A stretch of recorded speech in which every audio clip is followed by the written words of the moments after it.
Luckily, we were blessed with some rain and cooled everything down, so I was able to get some work done here in the shop.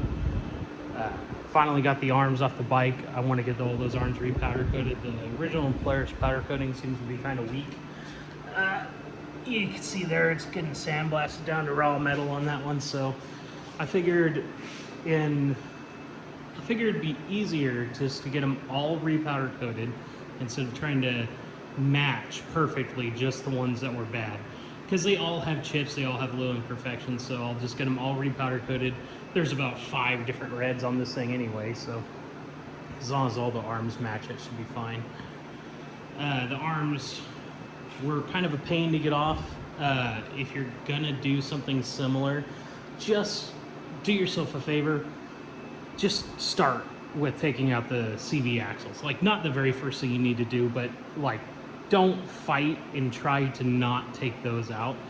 Just take them out, get them out of the way.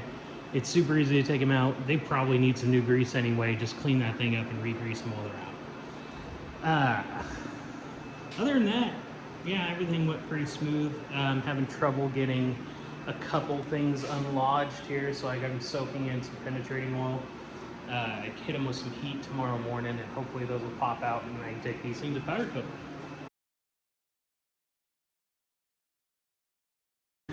The hubs, getting those out of the knuckles was easy as pie on 2 of the 4. And then 2 of them were stuck fast. Like, they were stuck to the inner races of the bearings. I had to use the air hammer to get one of them out. I tried to get the last one out that way, and I actually had to go to a torch, and that didn't work. So the inner race actually came off with the hub, and I ended up having to cut that off. And in the process of the air hammer, don't follow what I did, because it has munged up the hub there, and that's no longer usable. I could probably get a die grinder in there and try and smooth things out and maybe use it, but since I'm going through all this work to have everything all nice and working well, I'm not going to bother trying to make those work. I ordered 2 new hubs off of eBay. Hopefully they're of decent quality when they get there. I don't know how much worse quality, or how much better, how much worse they could get. As long as they mic up the same, that should be fine. I'm in the process of, I have the bearings in the freezer right now, so as soon as those are done getting nice and cool, I'm going to throw those the knuckles in the bearing, I'm going to go ahead and throw the knuckles in the oven and get those hot, bearings cold, so that way they go in there nice. I tried pressing one just ambient air temperature, and it got cockeyed for a second, so I hurried up, backed it out, popped it back out, and I'm not going to try that again, because the aluminum hubs got a little bit pitted, and I think I'm pretty sure they're still usable with the amount of pitting that's in there, but I don't want to make anything any worse than it already is. So they're in there chilling. Those will be hot, and then we'll try it again that way, and hopefully that works better, because I don't want to go and buy new knuckles when those, I think, are totally usable again. So on here, I went ahead and I got heavier springs for the rear. I'm big boy. And also with the Milwaukee rack, and all the weight I put on that, those springs are starting to get sacked out, rightfully so. I've been overloading them like crazy. So got some iBox springs from North Country Boy Performance, or NCB Performance. They have everything and more that I could ever want from this quad. I am so happy I found that website. So anyway, while I have it this far knocked down, I decided it's a good time to check the valves. And in case you're wondering, yes, there is a bar that comes out so you could pull the valve cover off. I was super concerned about that because I didn't know that as a fact. I was just hoping that was the case, and after I got the air box off, that ended up being the case. So there's a bar that comes out so you can get this valve cover off. You don't have to like unbolt the motor mounts and move this motor.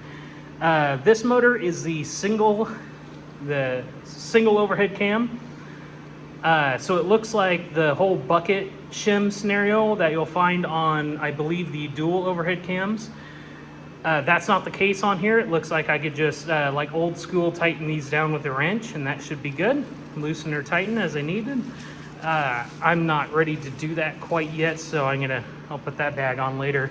But I'm putting a bag on there so little gremlins don't get in there, because you have these dirty hoses right above that, and I don't want dirt falling in there like it looks like it's already trying to do, so I gotta be careful with that. The air box, it looked intimidating at first because they're so big and ugly looking, and it turns out that nothing is very tight in there. I don't know what the torque specs are, but it's darn near nothing. So you'll have the 2 Allens that you have going against the engine here, and those ended up being easier to get to than I thought, because let me put this over. I don't know if you can see in there, but there is a line of sight to that one that's hidden in there, so you can get an Allen in there and get to that. So it's not as scary as you think. I think I'm gonna hold off on bumper creations for now, just because I'm taking off more than I could chew as of, so I'll leave that for now. Those arms are fine. They're not that beat up. The spots that are wore through are actually wore through by the Iron Baltic kit, which I'm putting back on there, so there's no point in repowder coating something that's just gonna get rubbed off again anyway. So the rear arms need it for sure. Hopefully they can get the color right. But that's it. So that's as far broken down as this thing's gonna get. I'm stopping here. I need to put a hard stop on this before I go any further, and next thing you know, I have the motor out of this thing. So that's it. I'll talk to you again when everything starts going back together. I know the clutch was a while ago, and it's still not back together, and that's because something super simple and stupid. I ran out of Loctite, so I'm gonna buy a ton of Loctite because I'm gonna be doing a lot of reassembly here soon. So I figure while I'm doing this, I'll make a video on it, just because I didn't find a decent video on, well, I shouldn't say that. I found a couple videos, but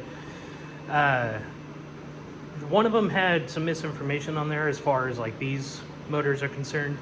I saw this video where they were claiming that it was 6,000s for the intake and 9,000s for the exhaust valves as far as lash. And I found the actual service manual for a Sportsman 1000S, but it's the same motor. It's going to be the same tolerances. So the actual manual, maybe I'll post a little photo of it, a little screenshot of it here.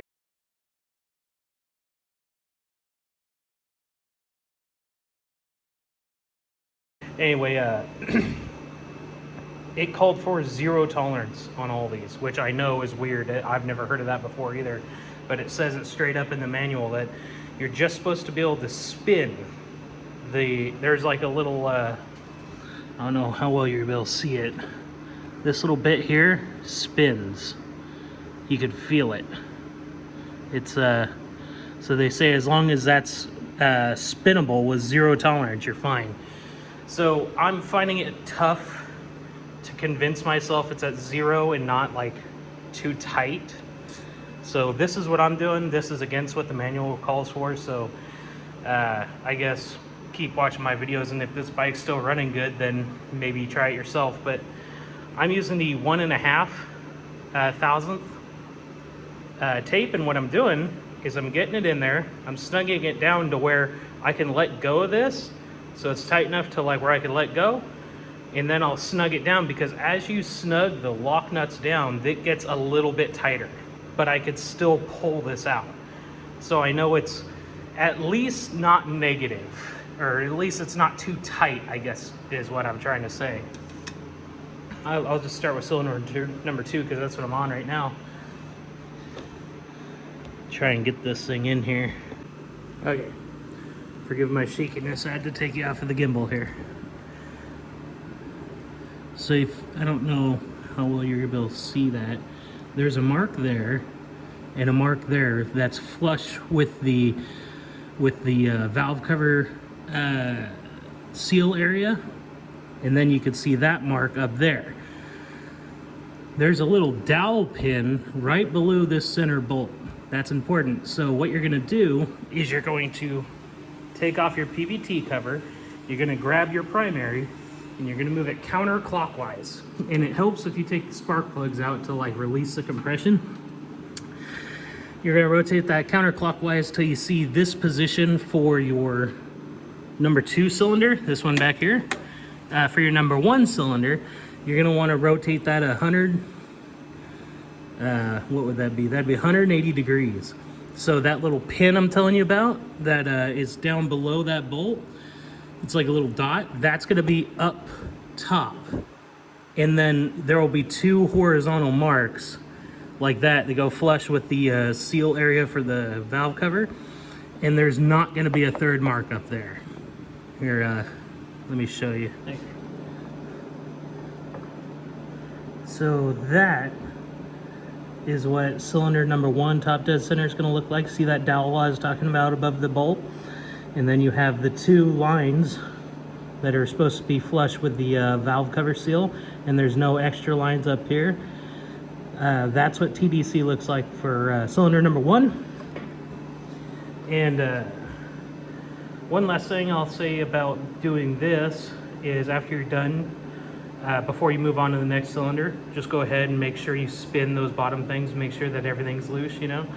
I don't think there's any way you could over tighten it when you got the little strip in there, but I don't know. That's just something I did as like a little, you know, make me feel nice and warm and cozy. So also these lines up here, don't do what I did. Don't be lazy. Just get those out of there or clean them really well. I have them pushed up over that. I'm using that bolt to hold them right there. Don't do that. I found a couple little gremlins that fell in there. I thought I was being super careful, but you could even see my finger marks on that hose there. It's just dirt that could fall in there. Don't be lazy. Clean it, get it out of the way, something. I wish I would have done that.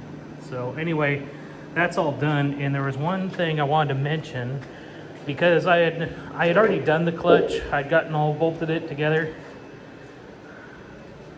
Bolted it. Anyway, and so I had to remove, I wanted to mention it, but I'd already put the PVT cover back on, but I guess luckily for this video, I had to take the PVT cover back off so I can rotate the engine. I wanted to talk about the torque settings I've found on the internet for these, and what I've done.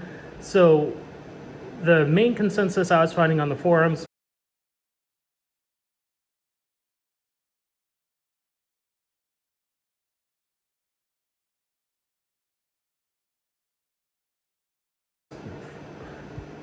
for this motor was 55 foot-pounds for the secondary and 95 for the primary.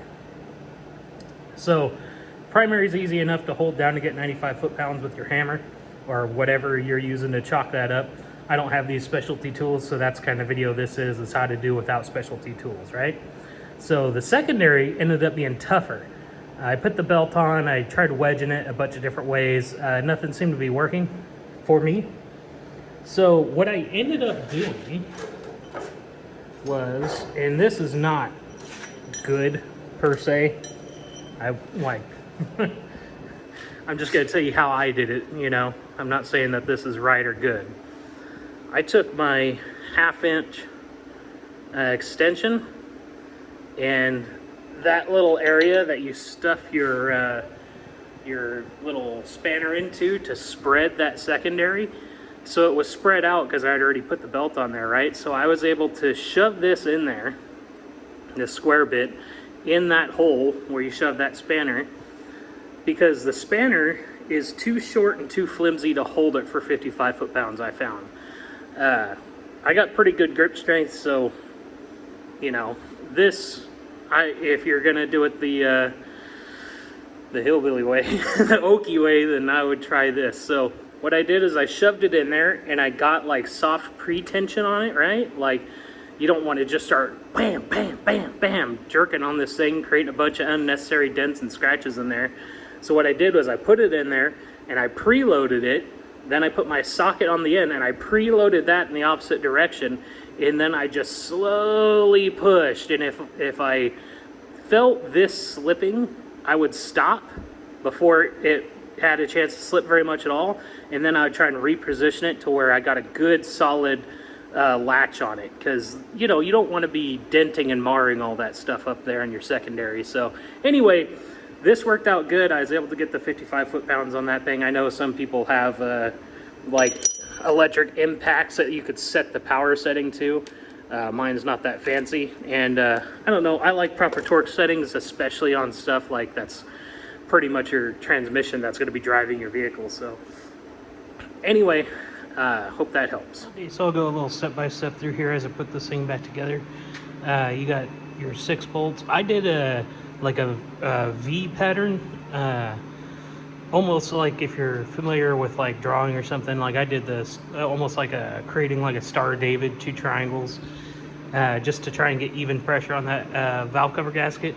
In the manual it says that it might tear and you need a new gasket. That's a pretty sturdy gasket I found. I had no problems with it. It looked totally fine, so I'm reusing that gasket. I didn't see any RTV besides on the little dip right there, but it looks like it's just made to kind of glue 2 pieces of gasket together. It's not really meant for sealant per se, so I just went ahead and reused all that stuff. I put the 4 bolts for the frame bit back together, and I left the shifter link, or the shifter arm, on that frame bit as I took it off, and I just removed this bolt here. As you can see, I still need to tighten that. So I just removed that bolt, let that shifter linkage just kind of hang there, and I had it in park. So something else is you have to unbolt these spark plug wires, and they bolt up right there. Also, the torque specs for that valve cover are also 89 inch-pounds. I just went ahead and gave it the old Guten tight. You feel it, there's like a dead stop on those things. And the torque spec, this is what I was looking for. On the upper right hand frame joint, which is the bit of the frame you unbolted, its torque spec is step 1, 5 foot-pounds, step 2, 65 foot-pounds. So wanted to do it in 2-step increments, so start off with 5 and then go to 65. Let's just say I did that. Okay, got the airbox on now. I'll just run through the steps here real quick. Good thing I'm running through the steps here real quick. This is your air intake temperature sensor, and as you can see, it just pops right in there just like that. You could probably release the clip too, but just kind of pops in and out. So, next step is reattach. Well, so here's your bolts. This bolt, and then you have the intake bolts. There's one here, there's one here, one here, and then there's a line of sight to get that one in there with an Allen. There are Allen keys on those, and there's one right here. Don't worry about all these wires. I'm going to zip tie these up here in a minute. If you don't have some sort of like little box tuner, you know, one that just goes in between the injectors, then you won't have any of this. This is for the whip light, so don't worry about any of that. That's not factory, and it'll be tied up eventually. And then you want to reclip your wiring harness that's clipped on right here with a little push plug. I don't know, like an opinionated point here, that's kind of crazy. It's really 2 bolts and then your intake bolts, which you don't want to put stress on, right? So it's really only 2 bolts on plastic to metal that holds this whole airbox on. Granted, it's not heavy by any means, but this is what your seat attaches to. That's kind of crazy to me. I don't know. I know I mentioned earlier how it'd be cool if someone else made like a different intake style, one that's less bulky and maybe more airflow free. That would be cool if maybe they made like some sort of bracket that uses these 2 bolts. That's actually a metal bracket that incorporates the bits that hold your seat down, because even though nothing's gone wrong, it still makes me nervous, like the way I grip the bike with my legs, and then I'm going through whoops and stuff. I don't know. Hopefully that holds up through time. I got the springs on. These are iBox springs I got from North Country Boys Performance, and they're heavier, so that way I'm not weighing my suspension down so much with what I keep on the rack and my big fat butt. And so all you have to do is bring this ring all the way to the top, so that way you can lift the spring up on the bottom and pull this retainer out. You can see a little notch in it right here. So it just, you pull it up to where the little deal is here, this little pipe, and then you just slip it right out, and then the spring just falls right out. And you also have to move the whatever, these little crossover rings up, so that way this collar can move up, so you can move that up. But I'm actually in the process of getting these little plastic nylon bushings out of the A-arms and replacing them with the new nylon bushings. So like I said, this thing has 3,000 miles and 150 hours on it. And the majority of like marring and marks you see in this is from me actually getting the center brass bit out that the bolt actually rides in. So honestly, at 3,000 miles, I don't think this is a necessity, but I've got the parts and I'm already down in deep in this, so I'm gonna continue. I'm gonna attempt to try and show you how I do this. Usually I'm using two hands, but I'm holding the recorder with one hand. So with the hand I'm holding the camera with, I'd put this in there. There's a little groove in there, and I use this little spike, little pick, to get in there, and I pull the snap ring out, because you can see there's no holes for actual snap ring pliers, so I pull it out, and then with this hand that has both the tools in it, I use my smallest flathead, and I'll get in there. I create like the gap for the flathead to sink into.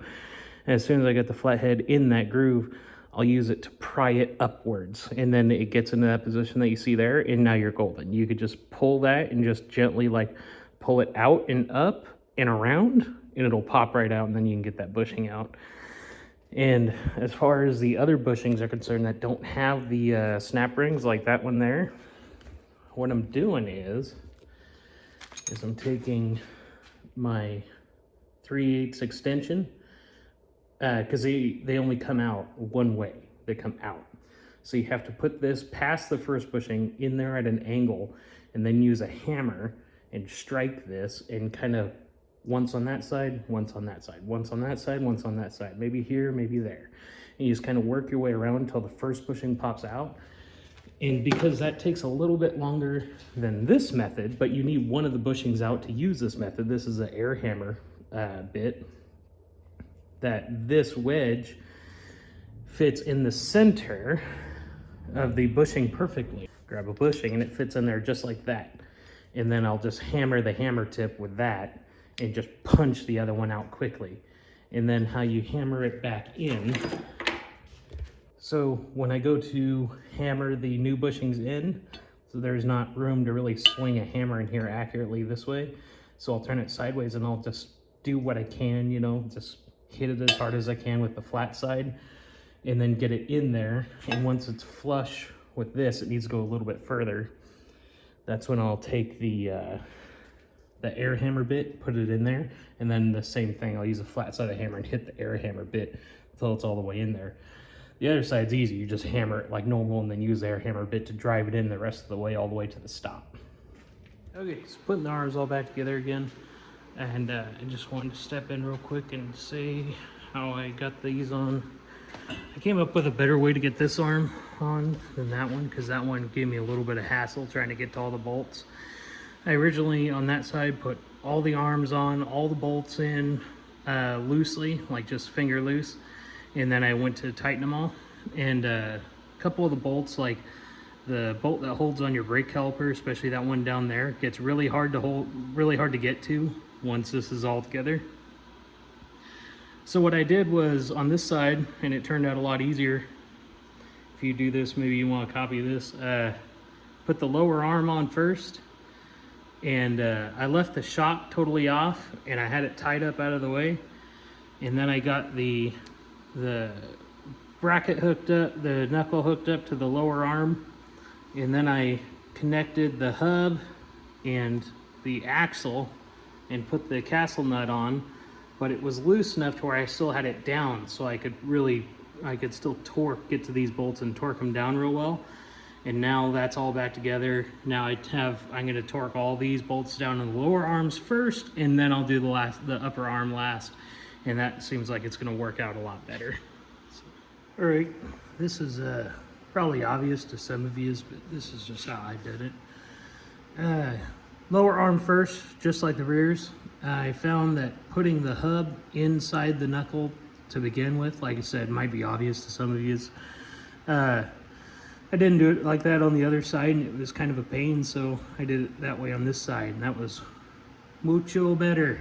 So do that, and then that front diff is slid left a little bit more, it seems like, than it slid right. So that bolt is only going to go in that way, even though I wanted it to go in that way.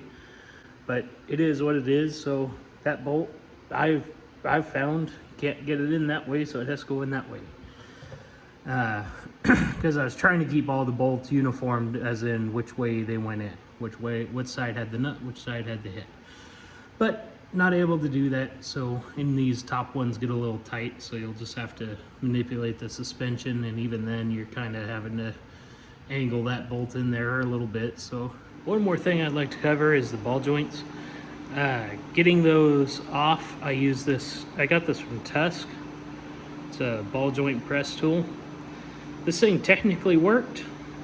It was a little difficult to work with, just given the nature of how weirdly shaped and chonky this thing is compared to how, like, kind of the contours of the knuckle on the Scrambler is concerned.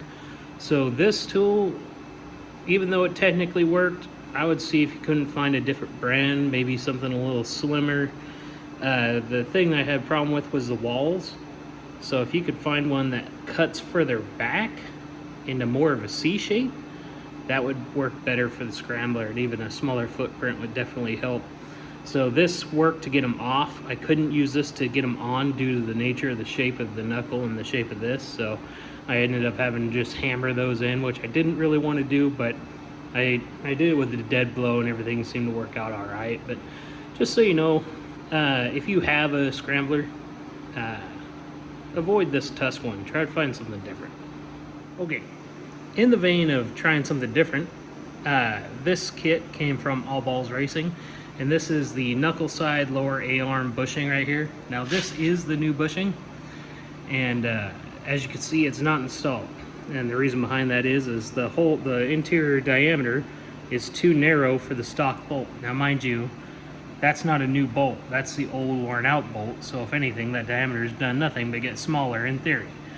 So it's not like I bought the wrong size bolt, that's a stock bolt that came with this bike, and it doesn't fit this interior diameter hole. Now I took a drill in here and I drilled inside of this thing for a good 30 minutes and it still didn't fit. So it's not off by a little bit, it's off by quite a bit. So I have the old bushing in there right now, and I guess I'll have to find a different kit. So the All Balls Racing kit comes with everything you need, but this part right here won't work. So take that for what you will. I think next time I do that, I'm probably going to go with Jay's Parts. I saw that they have a kit for this. So that's probably what I'll do, is I'll order Jay's Parts when they come in. I'll just change that bushing out real quick. That one seems to be fairly easy to change on the fly. So anyway, I just thought I'd mention that. If you go with All Balls, this bushing ain't going to fit. And I don't know if that's because it's specifically a Scrambler xp1000s. I don't know what else these could possibly be used for, but that's what I came across. So one of the things I noticed, I actually didn't get new O-rings or bushings for the shocks. Honestly, straight up didn't even think about it. But when I took off the shocks for the A-arms, obviously I got a good chance to check out the bottom O-rings, and the rear shocks to be holding up pretty well. And it appears to me, because it's lined up really well, straight up and down, they don't get a lot of additional force upon those O-rings, so they seem to be all right. The fronts, I don't know how well you can tell on this video, but they appear to be canted kind of from top to bottom a little forward. And what's that doing is it's putting like a twisting force on those O-rings, and actually these O-rings have split, and it's something that I'm definitely going to be like watching, you know, in between rides to make sure that those O-rings haven't like squeezed their way out of there, especially now that they're greased.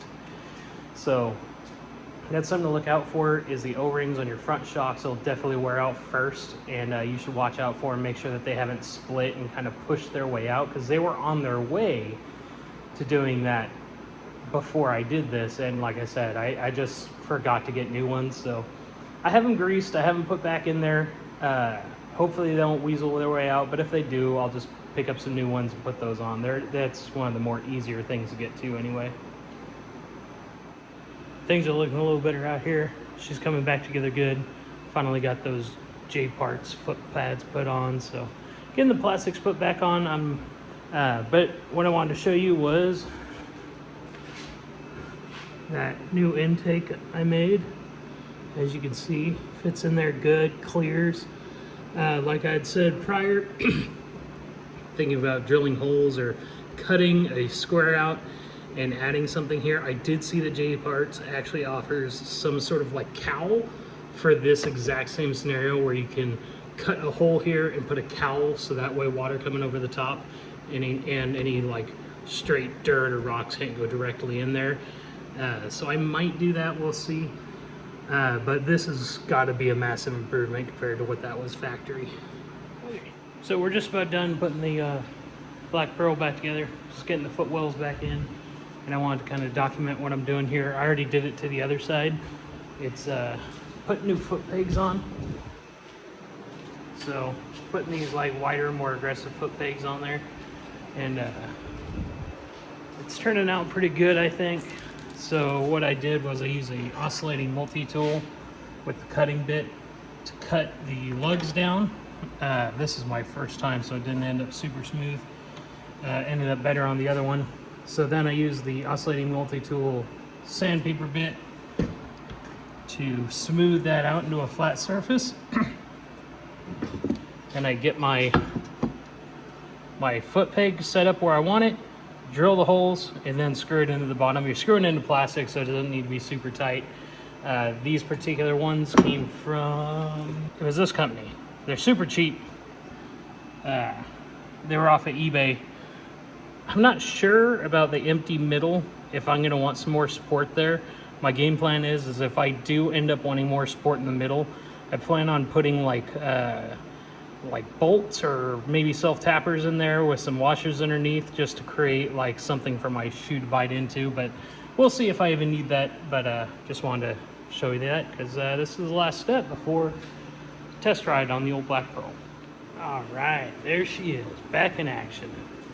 So I want to go over everything that happened here. We had 3,000 miles, 150 hours on the motor. I did all the joints. That includes the bushings, the metal inserts, the O-rings, did the wheel bearings, did the ball joints. We modified the airbox. We did the valves, readjusted the valves, added the new bottom footwell pad from Jay's Parts, got new pegs on, and we got iBox springs on the back to help with my big fat butt and also all the load that I put on this Milwaukee pack out. Well, side note, these are also a better design for my pack out system, but that's pretty exclusive to me and what I got going on there. And what are my thoughts on everything? So when I was taking apart the suspension, what I realized pretty quickly was I probably for sure could have gotten another, let's say, 1,000 miles out of all that stuff, out of the bushings and metal inserts on the A-arms, including the ball joints and the wheel bearings. So the wheel bearings probably could have been re-greased. They were a little, a little wore out, but they probably could have just used some grease and been just fine for another 1,000 at least. And then the valves. The valves were slightly tight. I mean, it was like a negligible difference. I definitely could have got away with that for a little bit longer. So I'm not saying everything I did at 3,000 was unnecessary, but maybe a little overcautious. The one thing that I didn't do, which I kind of regret and I'll have to keep an eye on, was I didn't replace the bolts for the A-arms, and they suggest that you do, and I saw why. Right where that frame meets the bolt, right there and right there, as they get loose, they kind of start wearing into the frame, or the bolt starts wearing out right where the frame touches it right there. So the bolts are slightly thinner than they used to be, like, you know, when I first got the bike. But I think it's fine. It's just something to watch out for. And, oh, that's right. How could I forget? We also did the clutch. We have a new primary and a new secondary from, what's that guy's name again? I keep calling it Mother Clutcher, but it's actually, that is the name technically, but this is the name of how people find it the most. Harvey's ATV Parts. That's the guy who's selling that. And on a side note here, something that I wish I would have known about a lot earlier was these guys. This NCB Performance. I'm not sponsored by anybody. If you own one of these bikes, that is a great resource. They're just a distributor. They're just a distributor. And they distribute for Jay's Parts. They distribute for all kinds of people. RJWC. And they ship from right here in the United States. So you don't have to pay any VAT. You don't have to wait weeks upon weeks upon weeks for stuff. That's where I got the iBox springs. So I just found them. If I had found them earlier, I would have been buying from them a lot earlier. But I just figured I'd throw that in there because that's been a super useful resource for me. But anyway, that's my thoughts on it. I'm hoping to get another 5,000 miles out of this bike before I do all of that over again. We'll see if it lasts that long. And in another 1,500 miles, I'll do a review on what I think about that Mother Clutcher from Harvey's ATV Parts. So anyway, that's all for now.